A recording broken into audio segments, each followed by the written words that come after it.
जय माता दी। मेरे सभी प्यारे दोस्तों, मैं लक्ष्मी शर्मा बड़ों को चरण स्पर्श, छोटों को प्यार और बराबर वालों को दिल से नमस्कार करती हूँ।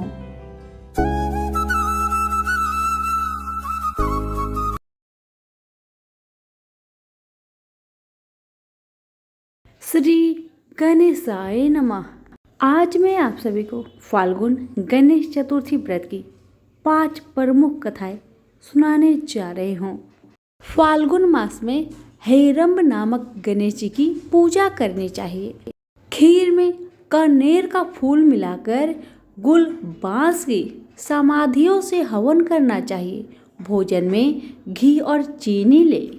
श्रद्धा पूर्वक सुनने मात्र से भक्तों के सभी मनोरथ पूर्ण होते हैं। तो सभी मिलकर प्रेम से बोले गणेश भगवान की जय। अब आइए सुनते हैं कथा। फाल्गुन कृष्ण गणेश चतुर्थी व्रत कथा। ये कथा है विष्णु शर्मा नामक ब्राह्मण की कथा है। पार्वती जी पूछती हैं कि हे गजानंद, फाल्गुन कृष्ण चतुर्थी को गणेश की पूजा कैसे करनी चाहिए? इस महीने में किस नाम से पूजन होता है और आहार में क्या ग्रहण करना चाहिए? गणेश जी ने कहा कि हे माता, फाल्गुन चतुर्थी को हेरंब नाम से गणेश जी की पूजा करनी चाहिए। पूजा का विधान पूर्वोक्त रूप से है। इस दिन खीर में कनेर के फूल मिलाकर गुलाबांस की लकड़ी से हवन करना चाहिए। विद्वानों का मत है कि आहार में घी और चीनी ले। इसमें संबंधित एक पूर्व कालिका इतिहास सुनाता हूँ। युधिष्ठिर के प्रश्न के उत्तर में जैसे श्री कृष्ण जी ने कहा था उसे मैं सुनाता हूँ। श्री कृष्ण जी ने कहा कि प्राचीन काल में यूनासव नामक एक राजा हुए थे। वे धर्मात्मा, उदार, दाता, देवताओं एवं ब्राह्मणों का पूजक था। उस राजा के राज्य में विष्णु शर्मा नामक एक तपस्वी ब्राह्मण रहते थे। वे वेद वेता एवं धर्म शास्त्रक थे।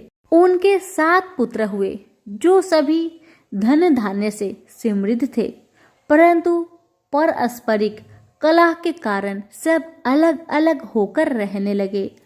विष्णु शर्मा प्रत्येक पुत्र के घर में क्रमशः एक एक दिन भोजन करते थे। बहुत दिन बीतने के बाद वे बूढ़े होकर कमजोर हो गए। वृद्धता के कारण उसकी सभी बहुएं अनादर करने लगी। वे तिरस्कृत होकर रोते रहते थे। एक समय की बात है कि विष्णु शर्मा गणेश चतुर्थी व्रत रहकर अपनी बड़ी पुत्र वधू के घर गए। उस ब्राह्मण ने कहा कि हे बहू रानी, आज गणेश जी का व्रत है, तुम पूजन की सामग्री जुटा दो। गणेश जी प्रसन्न होकर प्रचुर धन देंगे। अपने ससुर की बात सुनकर बहू कर्कश स्वर में बोली, हे ससुर जी, मुझे घर के कामों से ही फुर्सत नहीं है, फिर इन झमेलों में पड़ने का क्या आवश्यक है? हे ससुर जी, आप हमेशा ही कोई न कोई नाटक रचते हैं। आज गणेश जी का बहाना लेकर आ पहुंचे। मैं गणेश व्रत नहीं जानती हूँ और न गणेश जी को ही आप यहाँ से खिसकिए। इस प्रकार बहू की जिक्री सुनकर वह 6 बहुओं के घर बारी बारी से गए, परंतु सभी ने वैसे ही बात कही। सभी जगहों से अपमानित होकर वह कृषकाय ब्राह्मण बहुत ही दुखी हुआ। इसके बाद वह छोटी बहू के घर जाकर बैठ गया। छोटी बहू बहुत ही धनहीन थी। वह संकोच में पड़कर कहने लगा। ब्राह्मण ने कहा कि अरे बहू रानी, अब मैं कहाँ जाऊं? 6 बहुओं ने फटकार दिया। तुम्हारे यहाँ तो व्रत सामग्री एकत्रित करने का कोई साधन नहीं दिख रहा है। मैं स्वयं बहुत वृद्ध हूँ। हे कल्याणी, मैं बार बार सोचता हूँ कि इस व्रत में सिद्धि मिलेगी और सभी कष्टों का अंत होगा। अपने ससुर की बात सुनकर छोटी बहू कहने लगी, बहू ने कहा कि हे ससुर जी, आप इतने दुखी क्यों हो रहे हैं? आप अपनी इच्छा के अनुसार व्रत कीजिए, मैं भी आपके साथ संकट नाशक व्रत को करूंगी।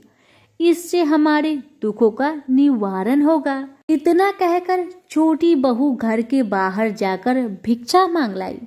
अपने और ससुर के लिए अलग अलग लड्डू बनाए। चंदन, फूल, धूप, अक्षत, फल, दीप, नैवेद्य और तांबूल उसने सब अलग अलग करके ससुर के साथ पूजन किया। पूजन के बाद उसने ससुर को सम्मान पूर्वक भोजन कराया। भोजन के अभाव में स्वयं कुछ भी न खाकर निराहार रही। हे देवी, अर्धरात्रि के बाद उसके ससुर विष्णु शर्मा को कै दस्त होने लगे, जिससे उसके दोनों पैरों पर छींटे पड़ गए। उसने ससुर के पैर धुलाकर शरीर पोंछा। वह शोक करने लगी कि मुझे हतभागिनी के कारण आपकी ऐसी दशा क्यों हुई। हे ससुर जी, रात को अब मैं कहाँ जाऊँ? मुझे आप कोई उपाय बतलाए। रात भर विलाप करते रहने के कारण अनजाने में उसका जागरण भी हो गया। और फिर सुबह हुआ। छोटी बहू क्या देखती है कि उसके घर में हीरा, मोती और मणियों का ढेर पड़ा है, जिससे घर प्रकाशित हो रहा था। अब उसके ससुर का के दस्त भी बंद हो चुका था। आश्चर्य में पड़कर वह अपने ससुर से पूछने लगी, ये क्या बात है? यह संपत्ति किसकी है? अरे इतना मणि, मूंगा आदि मेरे घर में कहाँ से आ गए? हे ससुर जी, क्या कोई हम लोगों को चोरी में फंसाने का उद्देश्य से तो घर में नहीं डाल गया है? पतोह की बात सुनकर ब्राह्मण कहने लगा कि कल्याणी, ये सब तुम्हारी श्रद्धा का फल है। तुम्हारी भक्ति से गणेश जी तुम पर प्रसन्न हो गए हैं। इस व्रत के प्रभाव से ही गणेश जी ने तुम्हें इतनी संपत्ति दी है। बहू कहने लगी कि हे दादाजी, आप धन्य हैं। आपकी कृपा से ही गणेश जी प्रसन्न हुए हैं। मेरी दरिद्रता दूर हुई, घर में अतुल्य संपत्ति आई और आपकी कृपा से ही धन्य हुई। इस प्रकार वह ससुर को बार बार कहने लगी। अब छोटी बहू के घर में अपार संपत्ति देखकर अन्य सब बहुओं को क्रोध की सीमा ना रही। उन्होंने कहा कि बूढ़े ने अपने संपूर्ण संचित धन को दे डाला है।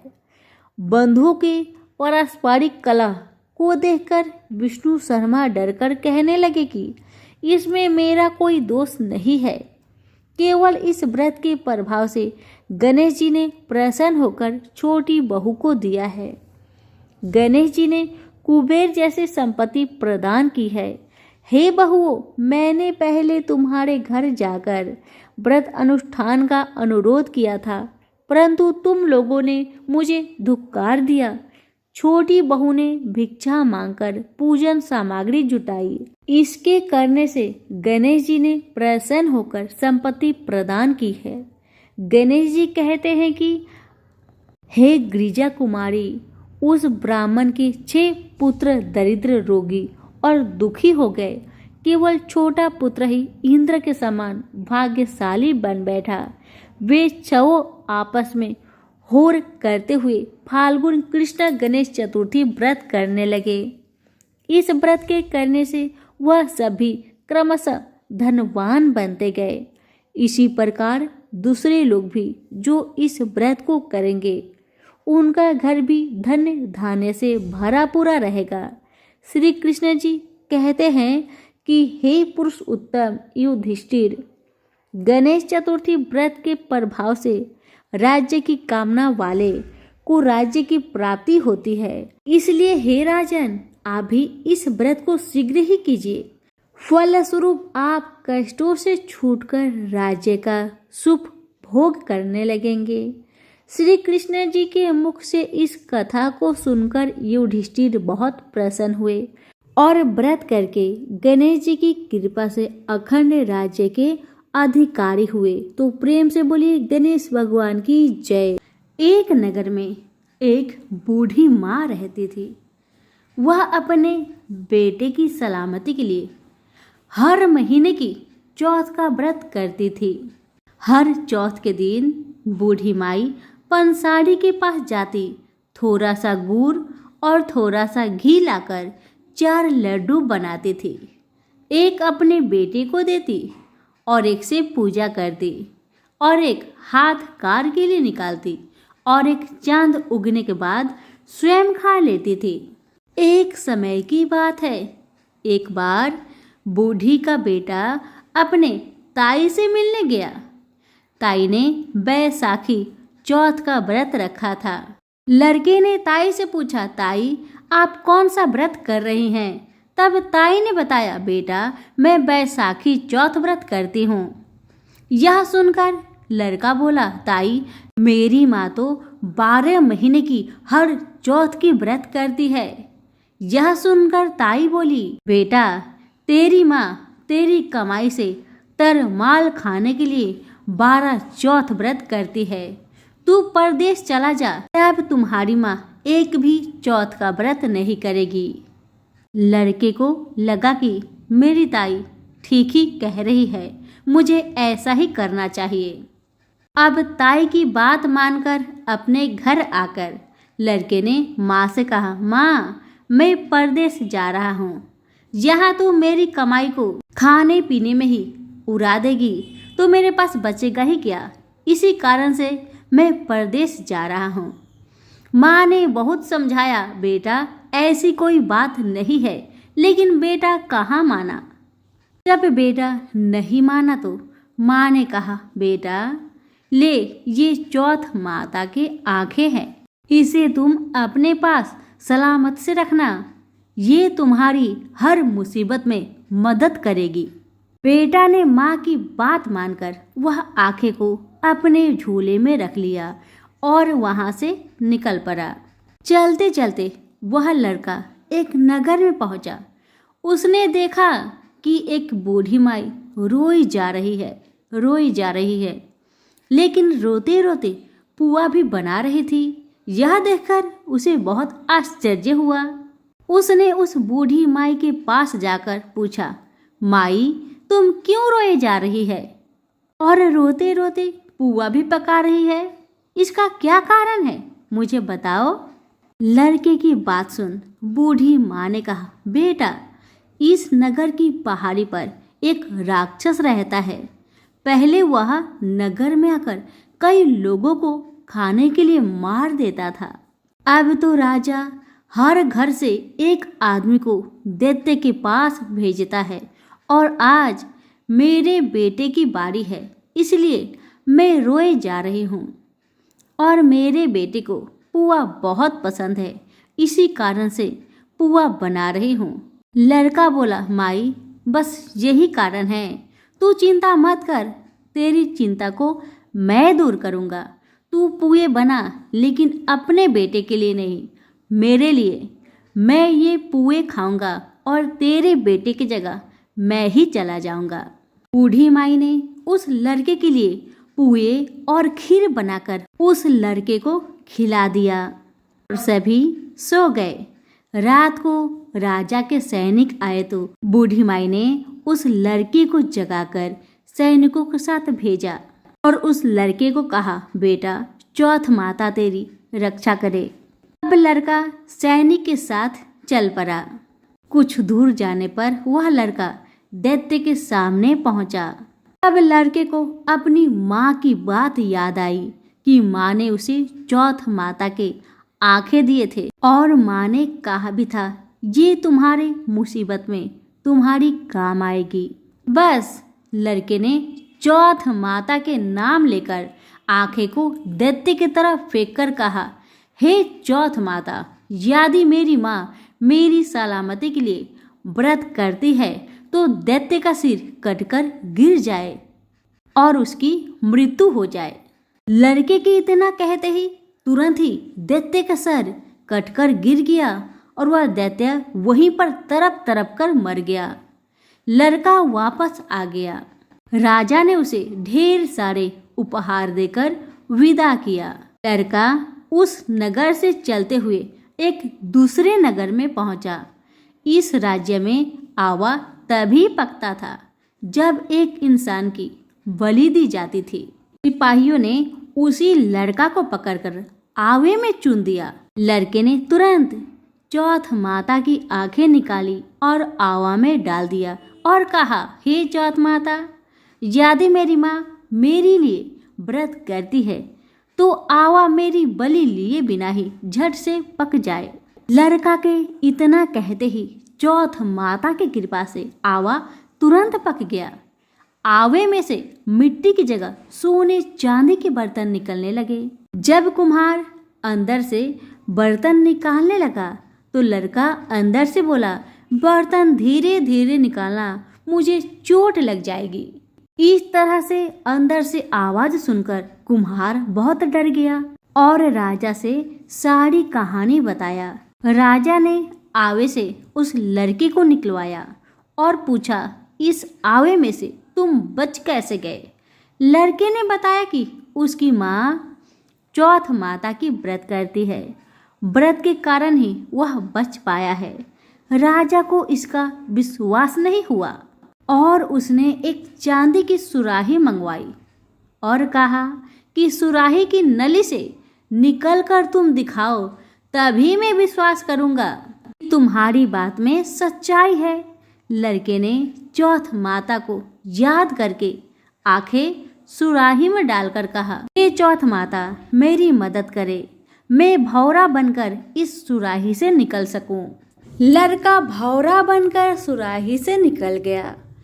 राजा खुश होकर राजकुमारी की शादी उस लड़के के साथ करवा दी और सभी लोग को चौथ माता का व्रत करने को कहा।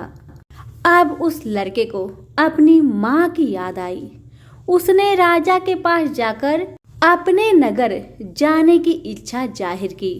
राजा ने रथ, घोड़ा, हाथी और खूब सारा दान दहेज देकर उन्हें विदा किया।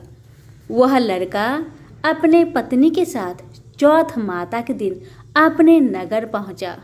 वह अकेला ही पंसारी के यहाँ माँ का इंतजार करने लगा। सोचा, आज चौथ का दिन है तो माँ यहाँ जरूर आएगी।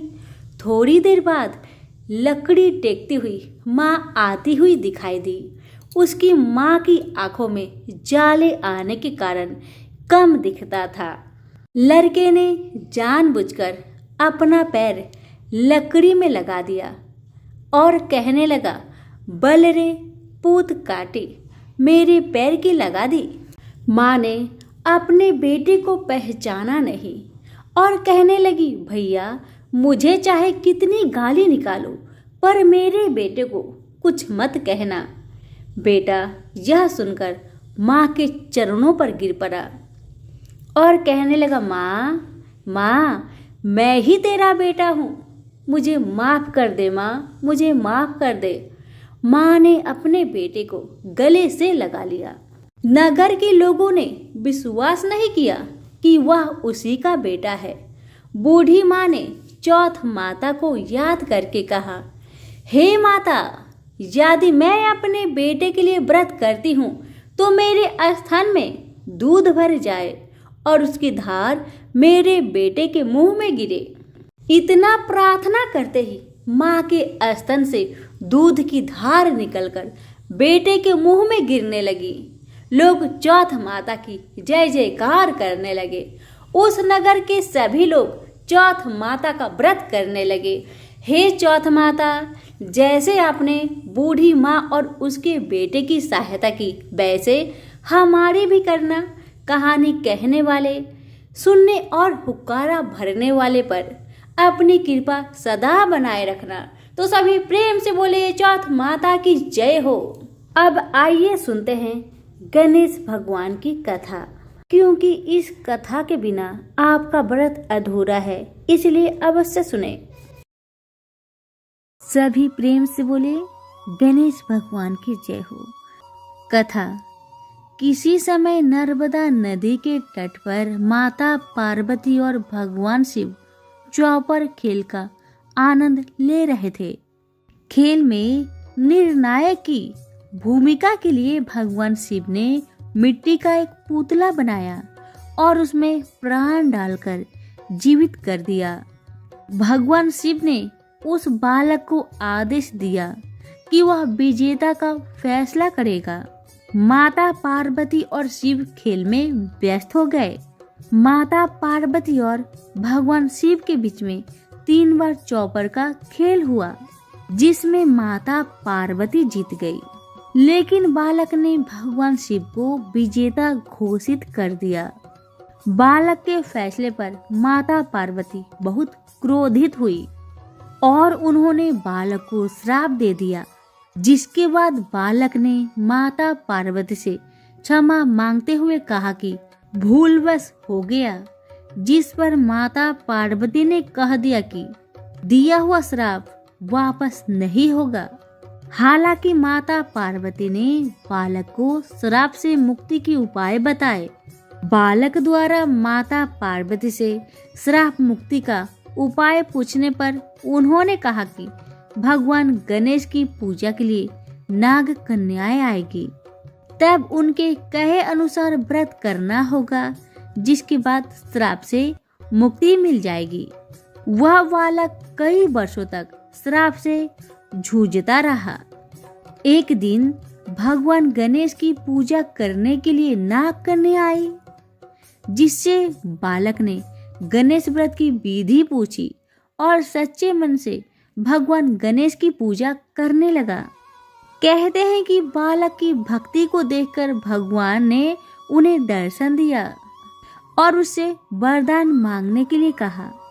भगवान गणेश के आशीर्वाद से वह बालक श्राप से मुक्त हो गया, जिसके बाद वह बालक माता पार्वती और शिव से मिलने के लिए कैलाश पर्वत पर पहुंचा। कहते हैं कि जब बालक भगवान शिव से मिलने कैलाश पर्वत पर पहुंचा तो भगवान शिव ने भी 21 दिनों तक गणेश व्रत किया, जिसके बाद माता पार्वती की शिव के प्रति नाराजगी दूर हो गई। भगवान शिव ने माता पार्वती को गणेश व्रत की विधि और महिमा के बारे में बताया। सभी प्रेम से बोले गणेश जी की जय हो। पौराणिक एवं प्रचलित श्री गणेश कथा के अनुसार एक बार देवता कई विपदाओं में घिरे थे। तब वह मदद मांगने भगवान शिव के पास आए। उस समय शिव के साथ कार्तिकेय तथा गणेश जी भी बैठे थे। देवताओं की बात सुनकर शिव जी ने कार्तिकेय व गणेश जी से पूछा कि तुम में से कौन देवताओं के कष्टों का निवारण कर सकता है। तब कार्तिकेय व गणेश जी दोनों ने ही स्वयं को इस कार्य के लिए सक्षम बताया। इस पर भगवान शिव ने दोनों की परीक्षा लेते हुए कहा कि तुम दोनों में से जो सबसे पहले पृथ्वी की परिक्रमा करके आ जाएगा वही देवताओं की मदद करने जाएगा। भगवान शिव के मुख से यह वचन सुनते ही कार्तिकेय अपने वाहन मोर पर बैठकर पृथ्वी की परिक्रमा के लिए निकल गए, परंतु गणेश जी सोच में पड़ गए कि वह चूहे के ऊपर चढ़कर सारी पृथ्वी की परिक्रमा करेंगे तो इस कार्य में उन्हें बहुत समय लग जाएगा। तभी उन्हें एक उपाय सूझा। गणेश अपने स्थान से उठे और अपने माता पिता की 7 बार परिक्रमा करके वापस बैठ गए। परिक्रमा करके लौटने पर कार्तिकेय स्वयं को विजेता बताने लगे। तब शिव जी ने श्री गणेश से पृथ्वी की परिक्रमा न करने का कारण पूछा। तब गणेश ने कहा, माता पिता के चरणों में ही समस्त लोक है। यह सुनकर भगवान शिव ने गणेश जी को देवताओं के संकट दूर करने की आज्ञा दी। इस प्रकार भगवान शिव ने गणेश जी को आशीर्वाद दिया कि चतुर्थी के दिन जो तुम्हारा पूजन करेगा और रात्रि में चंद्रमा को अर्घ्य देगा, उसके तीनों पाप यानी दैहिक ताप, दैविक ताप तथा भौतिक ताप दूर होंगे। इस व्रत को करने से व्रतधारी के सभी तरह के दुख दूर होंगे और उसे जीवन की भौतिक सुखों की प्राप्ति होगी। चारों तरफ से मनुष्य की सुख समृद्धि बढ़ेगी, पुत्र पौत्रादि धन ऐश्वर्य की कमी नहीं रहेगी। गणेश महाराज की जय। एक समय की बात है कि विष्णु भगवान का विवाह लक्ष्मी जी के साथ निश्चित हो गया। विवाह की तैयारी होने लगी। सभी देवताओं को निमंत्रण भेजे गए, परंतु गणेश जी को निमंत्रण नहीं दिया गया। कारण जो भी रहा हो, अब भगवान विष्णु की बारात जाने का समय आ गया। सभी देवता अपनी पत्नियों के साथ विवाह समारोह में आए। उन सब ने देखा कि गणेश जी कहीं दिखाई नहीं दे रहे हैं। तब वे आपस में चर्चा करने लगे, क्या बात है, गणेश जी को न्योता नहीं दिया गया या स्वयं गणेश जी नहीं आए। सभी को इस बात पर आश्चर्य होने लगा। तभी सबने विचार किया कि विष्णु भगवान से ही इसका कारण पूछा जाए। विष्णु भगवान से पूछने पर उन्होंने कहा कि हमने गणेश जी के पिता भोलेनाथ महादेव को न्योता भेजा है। यदि गणेश जी अपने पिता के साथ आना चाहते हैं तो आ जाए। अलग से न्योता देने की कोई जरूरत भी नहीं थी। दूसरी बात यह है कि उनको 1.25 मन मूंग, 1.25 मन चावल, 1.25 मन घी और 1.25 मन लड्डू का भोजन दिन भर में चाहिए। यदि गणेश जी नहीं आएंगे तो कोई बात नहीं, दूसरे के घर जाकर इतना सारा खाना पीना अच्छा भी नहीं लगता। इतनी वार्ता कर ही रहे थे कि किसी ने एक सुझाव दिया, यदि गणेश जी आ भी जाए तो उनको द्वारपाल बनाकर बैठा देंगे कि आप घर की याद रखना। आप तो चूहे पर बैठकर धीरे धीरे चलोगे तो बारात से बहुत पीछे रह जाओगे। यह सुझाव भी सबको पसंद आ गया तो विष्णु भगवान ने भी अपनी सहमति दे दी। होना क्या था कि इतने में गणेश जी वहां आ पहुंचे और उन्हें समझा बुझाकर घर की रखवाली करने बैठा दिया। बारात चल दी। तब नारद जी ने देखा कि गणेश जी तो दरवाजे पर ही बैठे हुए हैं। तो वे गणेश जी के पास गए और रुकने का कारण पूछा। गणेश जी कहने लगे कि विष्णु भगवान ने मेरा बहुत अपमान किया है। नारद जी ने कहा, आप अपनी मूषक सेना को आगे भेज दो तो वह रास्ता खोद देगी, जिससे उनके वाहन धरती में धंस जाएंगे। तब सबको सम्मानपूर्वक आपको बुलाना ही पड़ेगा। अब तो गणेश जी ने अपनी मूषक सेना जल्दी से आगे भेज दी और सेना ने जमीन पोली कर दी। जब बारात वहां से निकली तो रथों के पहिए धरती में धंस गए। लाख कोशिश करे परंतु पहिए नहीं निकले। सभी ने अपने अपने उपाय किए परंतु पहिए तो नहीं निकले, बल्कि जगह जगह से टूट गई। किसी की समझ में नहीं आ रहा था कि अब क्या किया जाए। तब तो नारद जी ने कहा, आप लोगों ने गणेश जी का अपमान करके अच्छा नहीं किया। यदि उन्हें मनाकर लाया जाए तो आपका कार्य सिद्ध हो सकता है और यह संकट टल सकता है।